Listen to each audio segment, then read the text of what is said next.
Welcome to the Fantasy Cycling Podcast, featuring your hosts, Grant Gardner and John Anderson.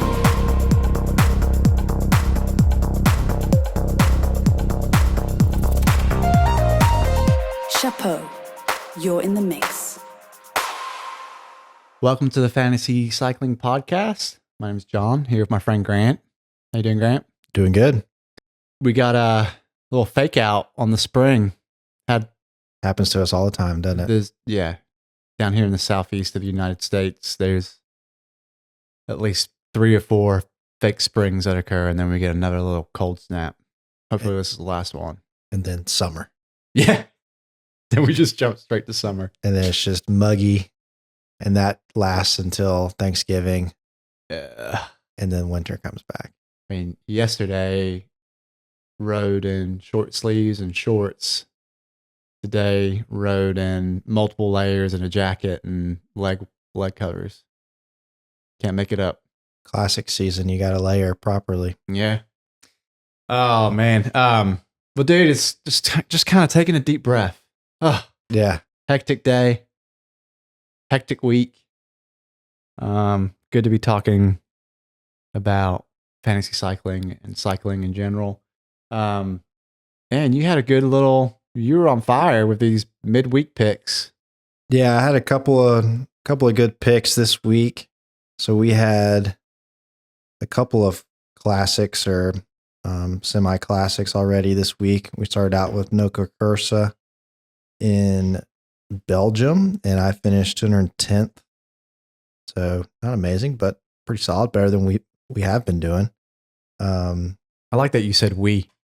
Like I'm somehow included in this.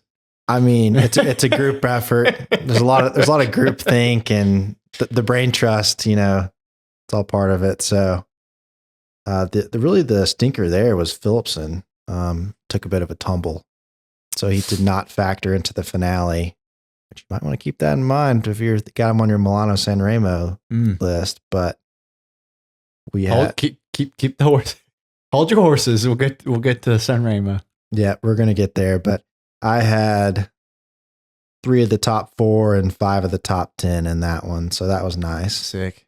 Good. And then over at Milano-Torino, that was a fun little race. I like how the name of that race rolls off the tip of the tongue, just as the winner, his name kind of rolls off the Isaac Del Toro. Torito.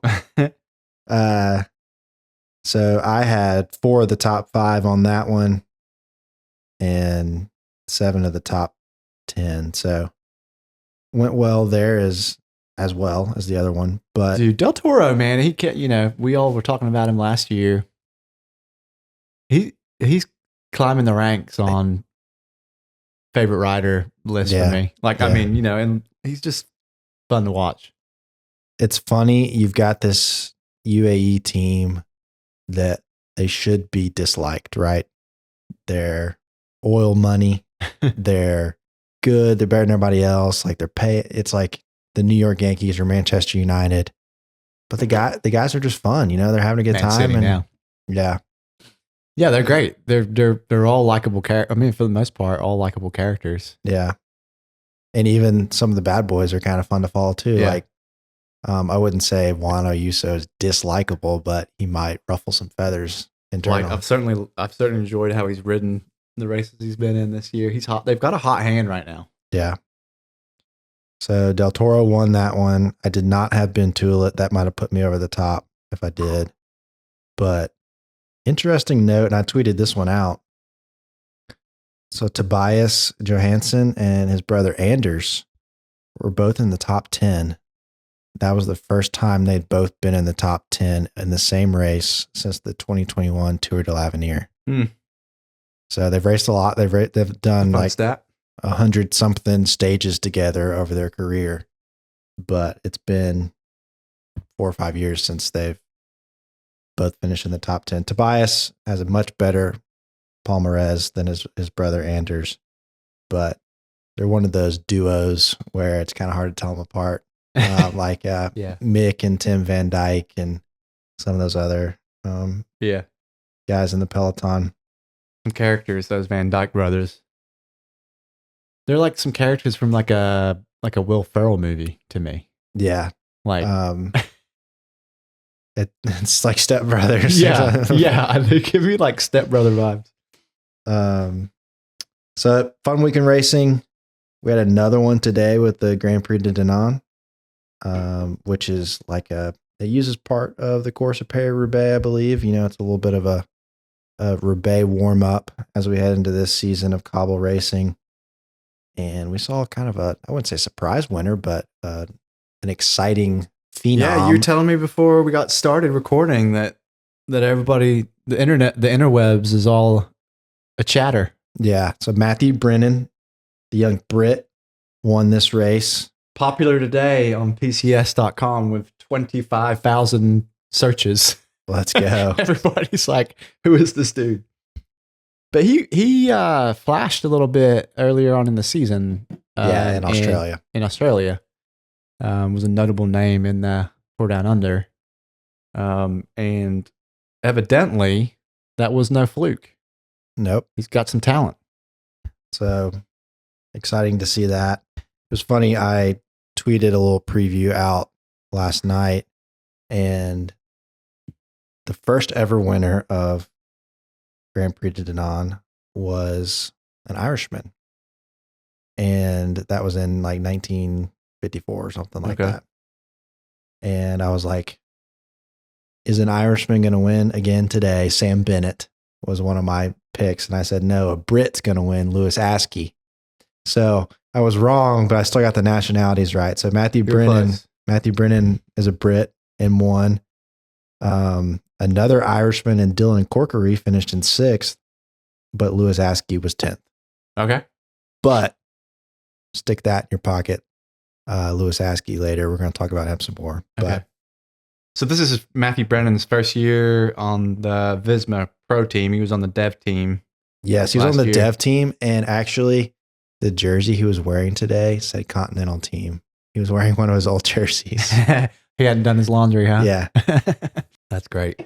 Well, so, I mean, what's your take in the discussion? Do you think, are you buying, are you long on Matthew Bredene? Do you think we're going to see him feature again in the weekend in a couple days? Is he riding in Sanremo? He's not doing Sanremo. He's doing Catalunya, which starts on Monday. Okay.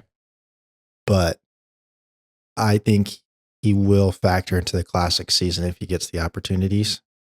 And it could be a bit of a situation like we had with Lawrence Pithy, where he was riding with Stefan Kung and Valentin Madouas, and Pithy came to the fore in Paris-Roubaix and some other races like that. Obviously, Bredene is not going to be Visma's top classics rider when you have Wout van Aert. Wout's washed anyways. I mean, they got to be looking for the next Wout. We should just have a segment each week where John insults a new Visma rider. Last week it was Jonas. This week it's Wout. It's so fun when you're a middle-aged paper pusher to just call a professional elite athlete washed. Yeah. Like, you have so disrespectful. Like, I could literally not hang on one of the recovered coffee rides, but I'll quite happily sit here behind a microphone and say that they're washed. Yeah. But no, I mean, obviously Wout's not washed. He's just having a tough beginning to the season. But I think there's a lot of excitement in these races and in the current era right now, where you're seeing so many. At the same time, we've got these elite top tier riders that are just miles above everybody else. But I do feel like the lower ranks are pretty dang healthy right now. Yeah. Like, there's a lot of new riders to be excited about, which makes me hopeful for the future. Anyway, I don't know. I think it would be even more obvious if the top 1% wasn't so strong. Yeah. Like, we would be sending Matthew Bredene or Isaac Del Toro to these big races. Mm-hmm. And in place of, if they didn't have a Poggio or somebody like that on their team, then obviously Isaac Del Toro looks a lot better. Mm-hmm. The only reason he doesn't look as elite is because Poggio is still the man. But it's promising and hopefully they're their star doesn't burn out, where it's like they get their moment as well in a couple years as Poggio gets farther into his career. Yeah. Do you listen to the Beyond the Peloton podcast? I haven't, no. Shout out to the guys on Beyond the Spencer Peloton. Martin? Yeah. Yeah. They talk about this kind of concept a lot with now if you want to win a lot, you go to where there are these like big stars that are winning a lot. So if you're a Del Toro, you want to be on you want to go and gravitate to a UAE or a Visma, and you're actually going to ironically have the chances to win by being, you know, on a team where there's so much distraction and focus on the star. You can kind of show up and get a result. There's more freedom to they're not relying on you to get the result. Yeah, exactly. And then you can play off of the expectations of the superstar, potentially. Like, what do we have with Jasper and Vanderpool both being on the same team, and Jasper famously, was it Sanremo? No. So it was last year, Strade Bianchi. No, it was last year Sanremo. Yeah, last year Sanremo, Philipsen won. The attention was on Vanderpool, and then the last 2 seasons, they finished 1 and 2. Yeah, at Roubaix. So that's another good point. And then even farther down, you've got somebody like Johnny Vermeersch who can finish top 15 at Roubaix. So everybody's marking Vanderpool, and it's like that's it. Yeah, clever. An interesting trend to watch, or concept to think about, even when you're picking a fantasy team, because you know, you could take multiples from the same team and hedge your bets against the two, thinking that one of them is going to snag a result. Yeah, I think in a previous era that might not have been as smart. Exactly, because those guys get burned off. But the way guys are, the tactics are different now. Yeah, and you've got maybe 3 or 4 guys from the same team finishing in the top 20, where it's worth it.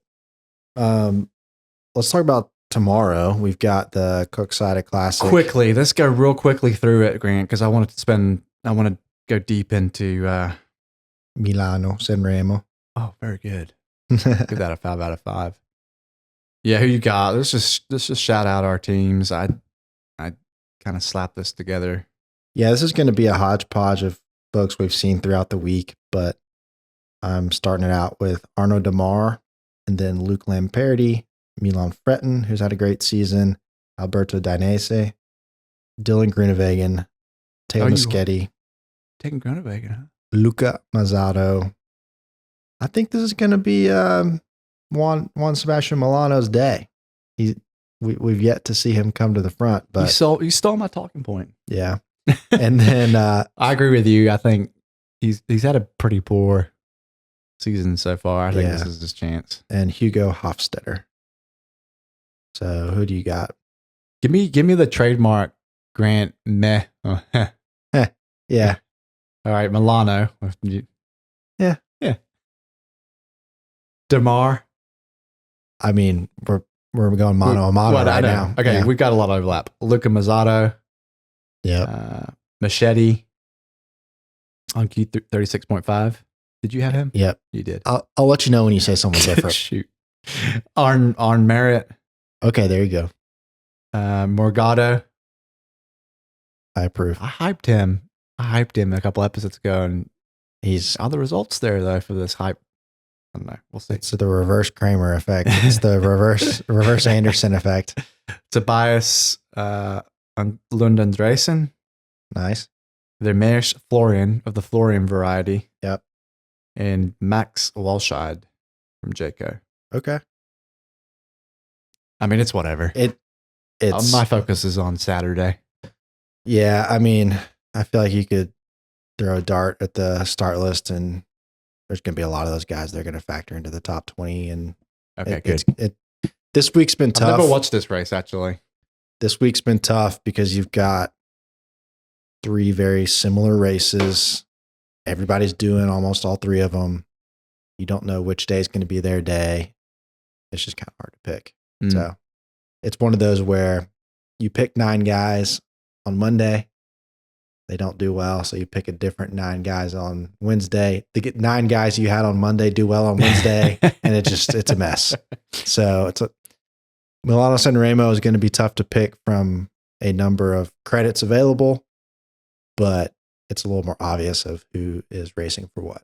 So, All right, Sanremo. Grant, talk a little bit about this race, just for anyone who's kind of new to watching cycling or new to playing fantasy. What's the design on this? What's the background? Yeah, paint a picture for us. Yep. So it's one of the 5 monuments we see throughout the season, which monuments are the big classics, the big one-day races that we see throughout the season. 4 of them are going to come here in the spring, and then we'll have one in the fall with Lombardia. But we start it with Milano-Sanremo.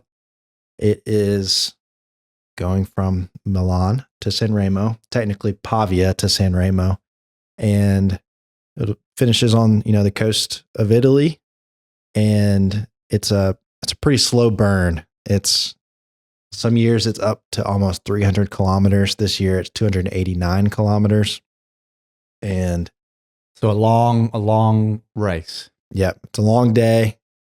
And it's funny. I kind of compare it to the Kentucky Derby in the fact that like only 2 minutes of the race matter, where it's like, you could watch all 289 kilometers and not much is going to happen until they get to the end. And it's the opposite of Strade. We'll probably get full coverage of this race. Yeah. But it's the opposite of Strade, where we get half coverage, and it's crazy stuff happening the whole time. When the coverage comes on for this race, even if it's mid-race, the result will not be decided. But it'll be pretty. It'll be a little bit like watching the Masters. Yes. It's a beautiful race. Of course, it's along the coastline, and it is a monument. It's just got that history, and the end is incredibly exciting. It's kind of like when you're watching a Grand Tour. Not every day is the most exciting day of racing, but it all builds together where you're like, these guys just race for 21 days, and it makes it more impactful. When these guys are riding for almost 300 kilometers, it makes the end, you respect the ending more and what they did up until that. Absolutely. But they're going to hit 3 climbs towards the end, the Tre Capi, the Capomelle, the Cape Cervo, and then Cape Berta. And then they hit the Cipressa and then the Poggio. And those are the big ones. Cipressa. Those are the two you got to be tuned in before the Cipressa. Yep. And there's been rumors for many years, is Poggio going to tack on the Cipressa? It's super early. It's bold. He still hasn't done it, but he's yet to win this race, and that could be a strategy for him. And we'll see if that happens this year. Do you know off the top of your head how many monuments Pog has got? Not off the top. Okay, yeah. But I mean, he's won Flanders. He's won Lombardia 3 times. Yeah.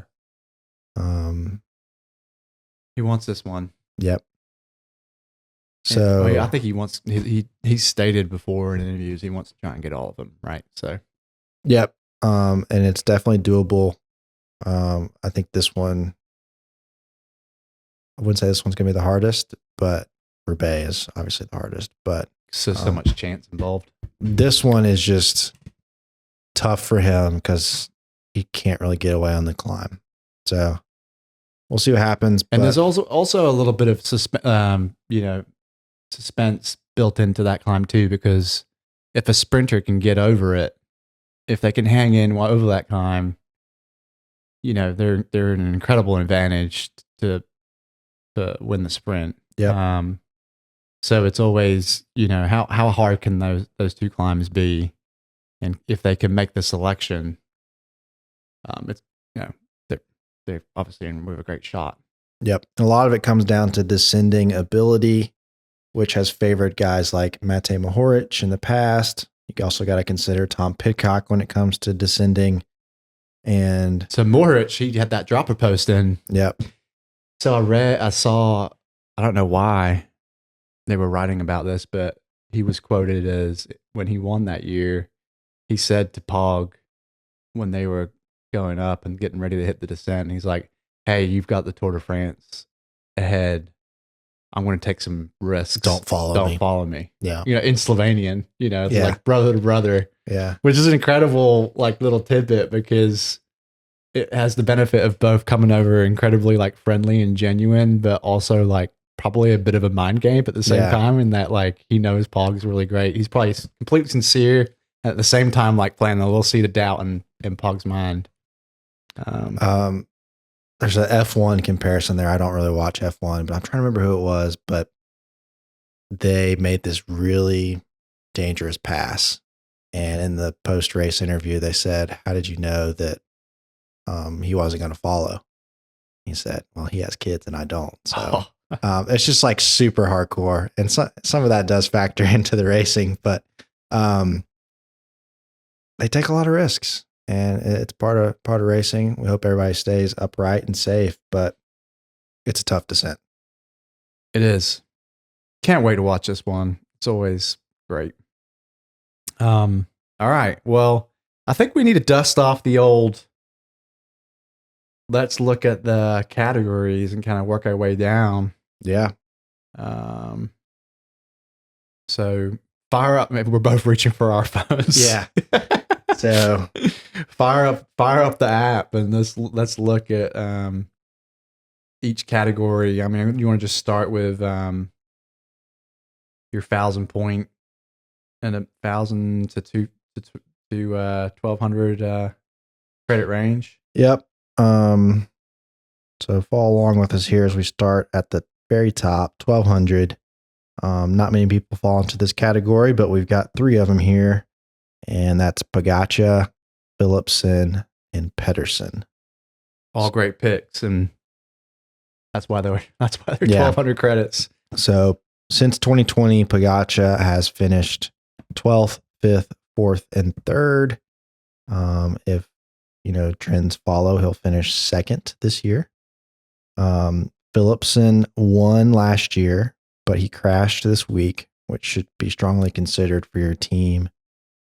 And then Mads Pedersen has a tremendous record in this race. He's finished 6th, 6th, and 4th. What are your thoughts there from the top?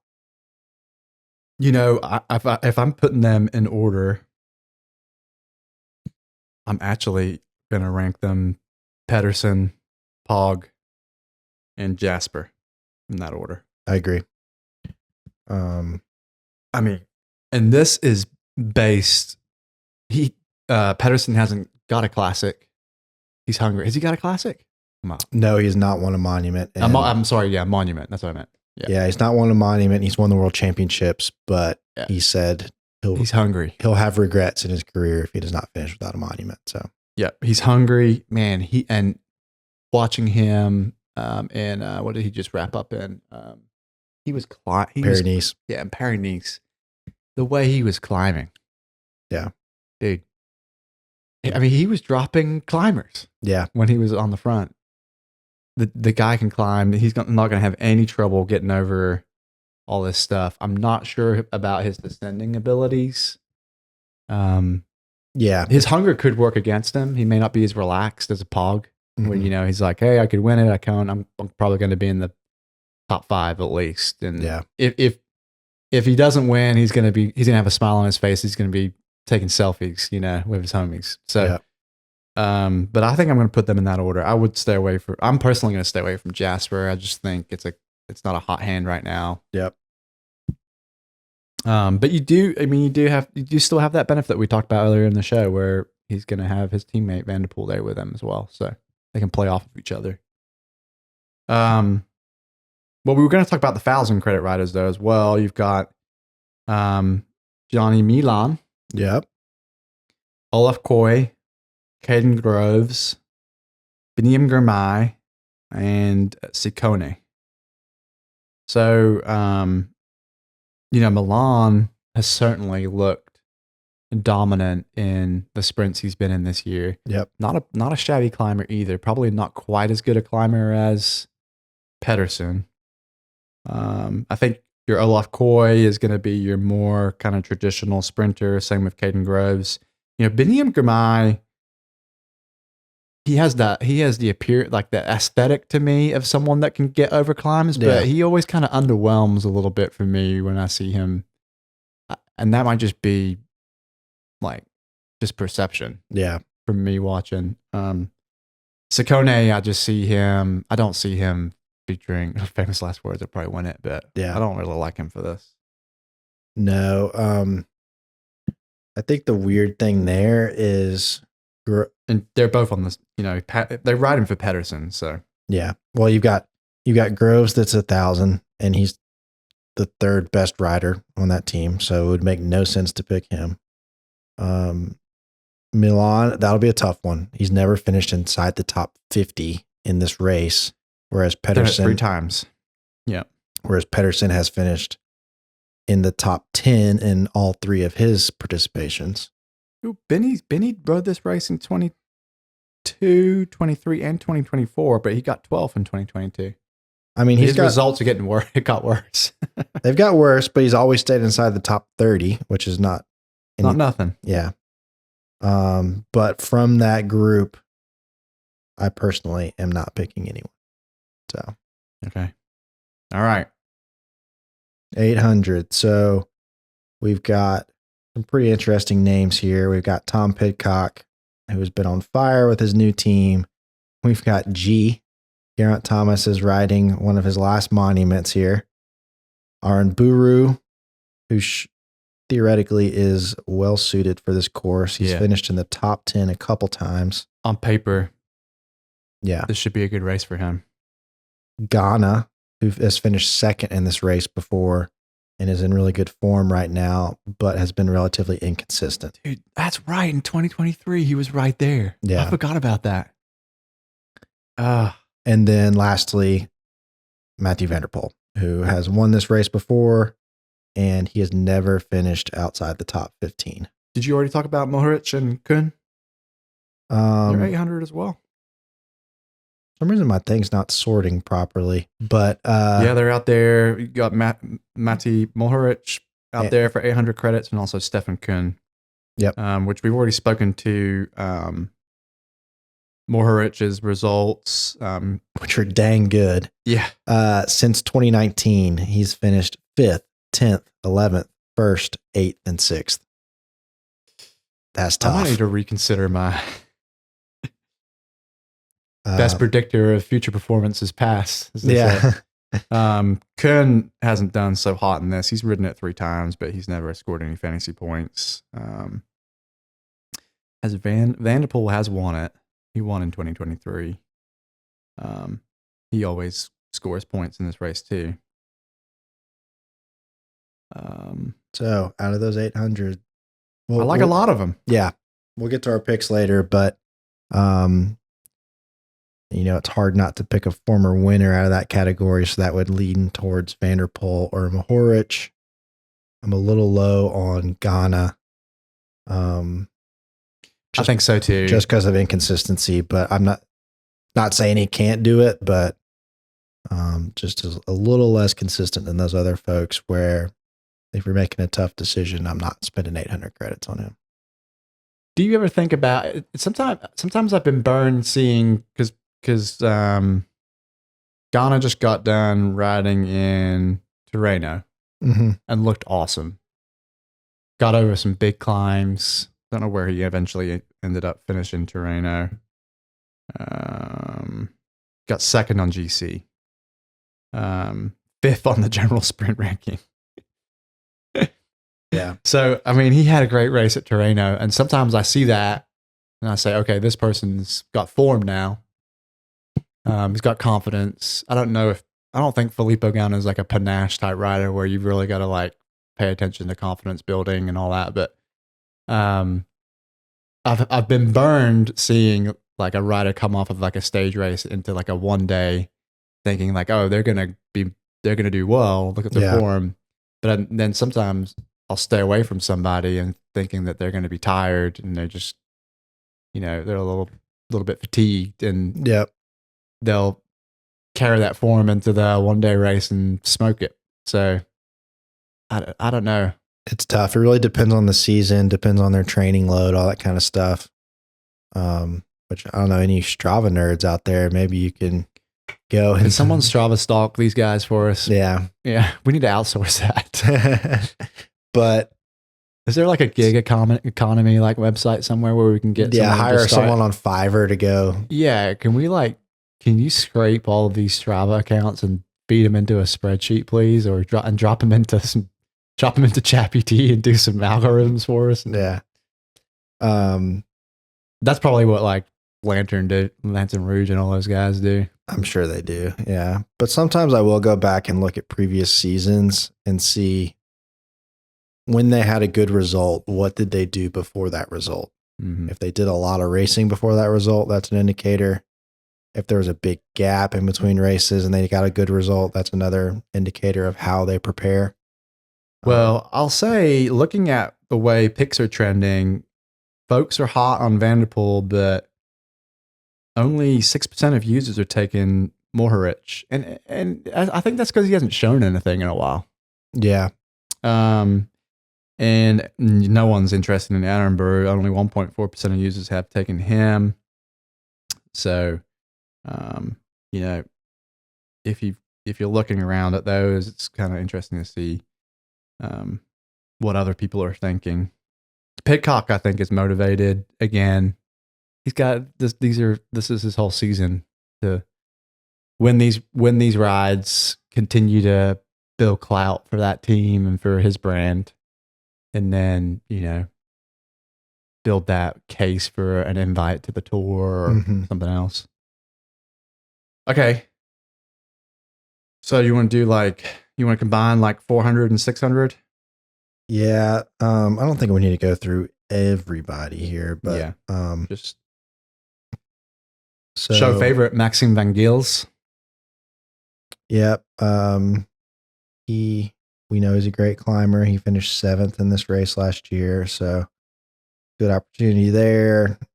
Corbin Strong is also well suited for this course.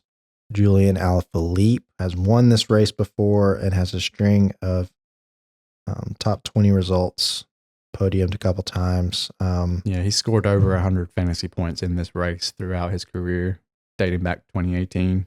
You add them all up, it's north of 100. Really interesting guy right here. I don't know if you watched the Matt Stevens Cafe Ride episode with him, but Michael Matthews, Bling. What did you call him? Bling? Bling. Is that his nickname? Yeah. Oh. We could do better. I'm disappointed in you, John. For not knowing that or not liking it? You must not follow. That's his name on social media is Bling Matthews. So since 2018, 7th, 12th, 3rd, 6th, 4th, 2nd. Yeah. Besties with Pog too. Yeah. Could that work in his favor? 600 credits. Are they going to ride? They're going to carpool together like last time? I think they live on the course basically. Yeah. I mean, you think he's going to ask Pog where he's going to attack? Isaac Del Toro, who we spoke about. Dude, there's a lot of good riders actually. That's weird. In Monument, it's got a lot of good riders riding it. But there's a lot of nice riders at this price point. I mean, yeah. Corbin Strong, I like. Has he ridden this race before? Twice. He got 17th in 24. He's someone that's worth a look. Yanni Nervias. I mean, I guess he's going to be there in service of Pog. But dude, if Pog wasn't there, I could see him being pretty good on this ride. No? Yeah. I think it's a good course for him. Yeah. Sorry, I was just a little taken aback by Michael Matthews' results, and I was just doing some math in my head of how I can fit him into my team. But no, I mean, as we're going through this exercise too, it's like I've got my cogs are spinning. Yeah. As we dip down into 400, I really like Lawrence Pithy at 400 credits. He was 15th last year. Has not raced since Australia, but I mean, he's good at bikes. So yeah. Roger Adria, who we spoke about last week. Yep. Is an up and comer to watch. He's never done this race before though, so be interesting to see how he does. Also in that 400 credit range is Bettiol, who I'm not a fan of from a fantasy perspective because he always does well when I don't have him on my team, and I've considered him, and then when I do have him on the team, he just craps the bed. Yep. But he got fifth last year in this race, and he's ridden it a ton. I mean, he's been riding this race since 2018. Yep. There's something to say for that, for sure. Ton of experience. Another couple names to shout out: Axel Laurence and Fred Wright. Right said Fred. Yep. Fred has dipped down in terms of value, in terms of results in real life as well as value in the game. I'd love to see him back on form, but could be a bargain find there at 400 credits for folks, but a bit of a risk. Yeah, and is he just going to be put to work for Moritz? Yep. Tobias Foss. Ineos is the new fun team now. Yeah.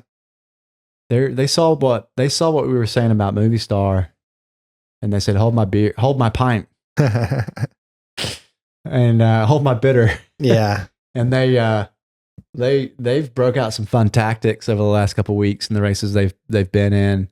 I think Ineos parting ways with Pidcock and showing a bunch of staff the door has been good for them, and vice versa. Interestingly enough. So, okay. 200 credits. 200. Bottom of the barrel. Hard. This is hard right here. This is going to probably make or break your team. I hate to say that. Yeah. But everybody's going to have Pogača and Pedersen and all those people, but it's really about what's your foundation built on? Who are those 200 credit riders at the bottom of your roster? So I'll throw out two names that interest me. I do think it is a good idea to pick natives in these big races. So I'm going to pick a couple Italians here: Edoardo Zambonini and David DePreto, both 200 credits. Okay, I'm going to toss out three names that interest me. Fantasy Gold, Two-Door Classic, Rick Plumers. Just like it because his name's a Rick. He's from Netherlands. But shout him out. I think he's a good look, worth a look. And then go counter to your native picks. I'm going to go with the Brits. I'm going to go with Lewis Askey. Can I ask you for a result, please, Lewis? And then Ben Tullett, who was on a lot of people's radar apparently after finishing second at Milano-Sanremo a couple days ago, behind what's his face, Del Toro. So, but yeah, a little bit harder here to kind of find your gold. Yep.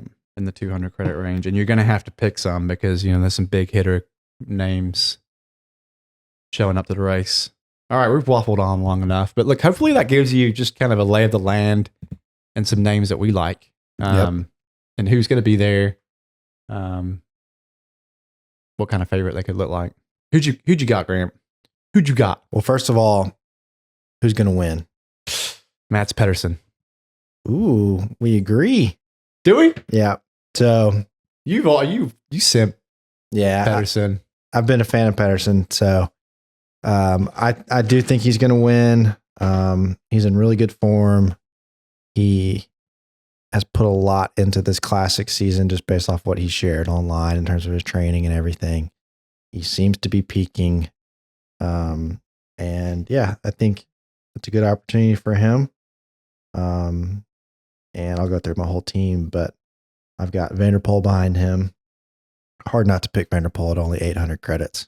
Yep. Pogača, just given his consistency and his ability to animate races. It's may not be a win, but he's almost a guaranteed top 10. So Pithy, Askey, Narvaez, Laurence, Zambanini, and DePreto. Jonathan Narvaez? Yeah. Oh, okay. I like that pick. Yeah. But after that conversation about Michael Matthews, I am starting to doubt myself. Me too. And thinking of how can I, if he's only 600 credits, turn 2 400 credit riders. Yeah, just start the math, So how can we fit him in there? I think I'm going to change my team too. So I also have Pog, Pedersen, and Vanderpool. You had them too, right? Yep. You just told me like 5 seconds ago, but I have zero short-term memory. Thomas Pidcock. Ooh. I don't know. It felt cute when I picked it at the time. But might delete later. Might delete later. Felt cute. Might delete later. And then just a hodgepodge of 200 credit riders. A couple of them I do not feel good about. I got Ben Tullett, feel good about that. Rick Plumers, feel good about that. Lewis Askey. And when I say I feel good about it, I don't necessarily think they're gonna finish in the top 20, but I like them. Yeah. And Maximilian Schachmann. And then Raul Garcia. Which he's never ridden this race before, but he's been sneaky, grabbing some points from a fantasy perspective. I think some of that might be fake news from some of the he got like 5th in the youth ranking in Paris-Nice. So it's like that doesn't necessarily translate to a one-day stage race. So but kind of a placeholder out there right now until I can finalize my team. But I'm kind of with you, man. Michael Matthews, seeing those stats, I'm like, ooh. Yeah. So anyway, yeah, how can we watch this one? Is it going to be on Max? Yes. Thankfully, the Italian races are on Max in the US, so you can check them out there. Euro commentators.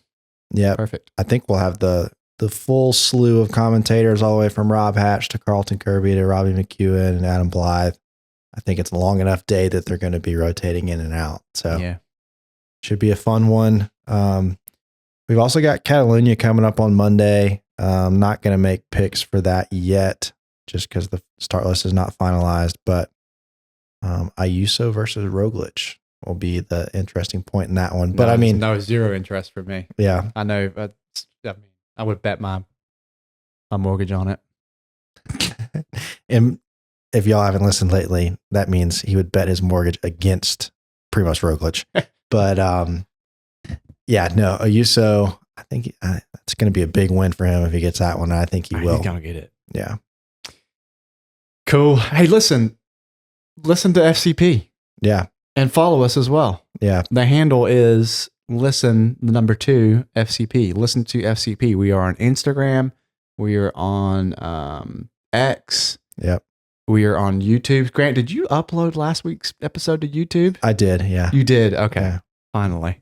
I know it was a bit of a lag. Yeah. This is going to be on your performance review. Yeah. Because you provide so much legwork to this process.